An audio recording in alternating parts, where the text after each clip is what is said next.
People were really hurt.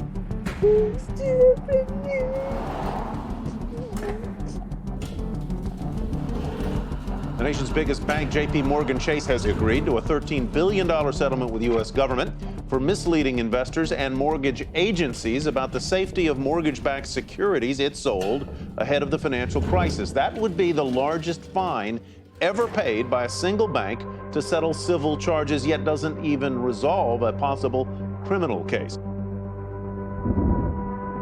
But JP Chase's caring image helped mask its self-interested nature. I think we have to acknowledge that as a kind of private sector propaganda, it has been remarkably successful.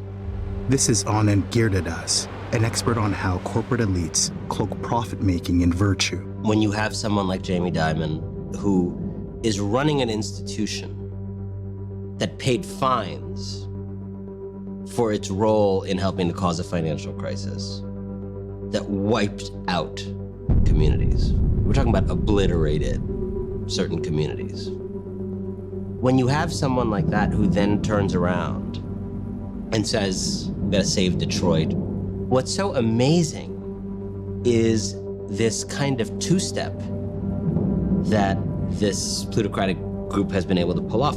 You first create conditions in which people in a city like Detroit are shattered by your speculation decisions. And then you have the gall to market yourself to those folks as their Christ. We were here in the darkest moments for everybody at all time.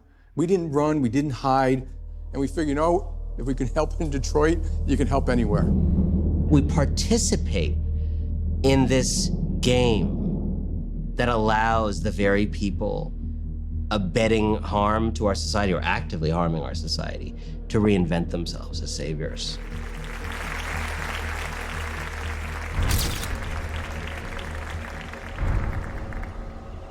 But that's part of a larger game corporations now play.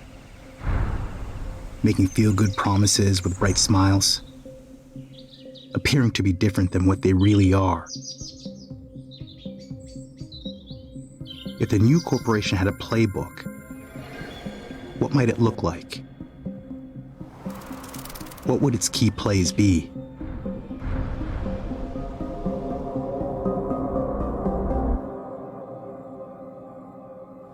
I am here with Bill Gates. I'd love you to tell our readers what the heck creative capitalism is. Can we take some of the caring and innovation power, the resources of corporations, and get them to focus more of that on the needs of the poorest? Bill Gates put his idea of creative capitalism to work, pouring billions into investments in Africa, including a multi-million-dollar stake in a startup company called Bridge International Academies. Good morning, class.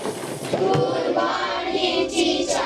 How are you? We are fine, thank you, teacher. And how are you? I'm fine, thank you. Bridge is a flagship of creative capitalism. We serve children living in poverty. Even people who are living in poverty, they are earning cash.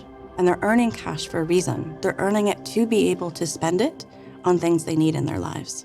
5 years ago, my co-founder Shannon and I decided that an aggressive startup company that could figure out how to profitably deliver education at a high quality could radically disrupt the status quo in education, ultimately creating what could be $1 billion new global education company.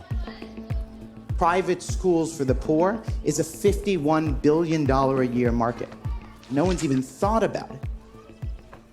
In the global south, what we've seen is the emergence of chains of schools, for-profit schools, to compete against the public education system.